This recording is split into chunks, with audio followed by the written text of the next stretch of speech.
Hold on to your hats. This is the Pinellas County Market Update as of October 2025. I'm Keith. My wife Jamil, we're the Winn team. While we're sitting here in October, the data comes from September. You can see that there were 820 closed sales last month, which is up 27% from the same time a year ago. The median sale price is down 11%. The inventory, look at this is important. 3,600 more homes on inventory as listed for sale than a year ago. That's up 24%. That really tilts things in favor of the buyers. New listings in just the month of September alone are 1,019. That's 13% more than a year ago. If there's any good news, the pending sales are up 25%, which means things are starting to move and sellers may be getting a little more realistic in their pricing. Let's take a closer look. People who make a living analyzing real estate markets have three important terms: seller's market, balanced market, and buyer's market. It shows how much inventory there is. That means how many homes are available for sale and how many homes on average sell per month. So if there's 10 homes for sale and 10 homes a month sell, that would be 1 month of inventory.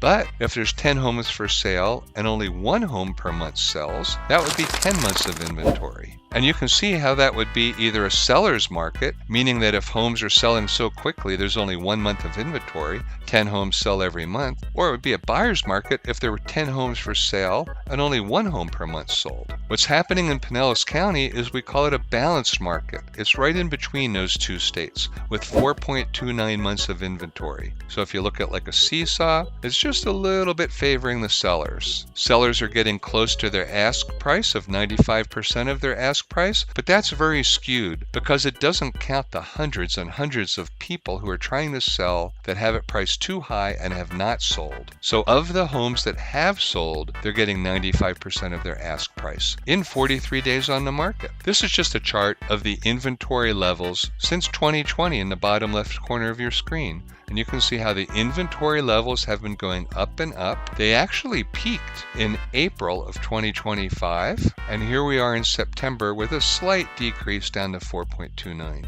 Property values are holding stable and within 3% of where they were a year ago. Of course, this is over the whole county, so if you look at select areas like the beaches, those prices might be down 30, 40, 50% or more. But on average, the county is staying healthy. Here's a fact when you think about prices. Between 2020 and 2023, what did prices do? We had COVID, we had a bunch of northerners moving down with cash. Prices went from $200,000 to $470,000.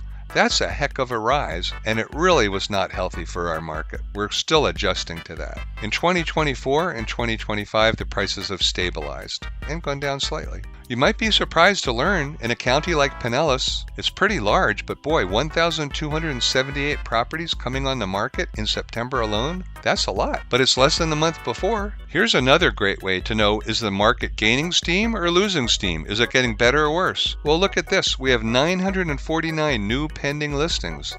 That's accelerating. The average time to contract is 42 days, which is very good too. So sales are occurring when homes are priced correctly. Here's just another way to look at that same information. Now this is interesting. This is a timeline and price comparison between active listings, new listings, the estimated value, everything that's pending, everything that's newly pending very recently, and what's sold. Here's your takeaway. The active listings average $499,900. So let's call it $500,000 median price. Look at this. The solds average $400,000. That shows you why some homes just aren't selling. The active listings, the homes that are not selling, are $96,000 higher in price than the homes that have sold. That's a mismatch, and that's a clue of why your neighbor's home might be on the market for more than 3 months. We've got some great next steps for you in Pinellas County, whether you're a buyer or a seller. We've got analytics that nobody in the industry can touch. We've got a Duke electrical engineer and biomedical engineer on staff that does nothing but analytics. If you would just like to talk, brainstorm, or discuss your options, whether you're buying or selling, we'd love to just chat. Give us a call. My name's Keith. My wife's name's Jamil. We're the Winn team, 727-353-6636. Thank you.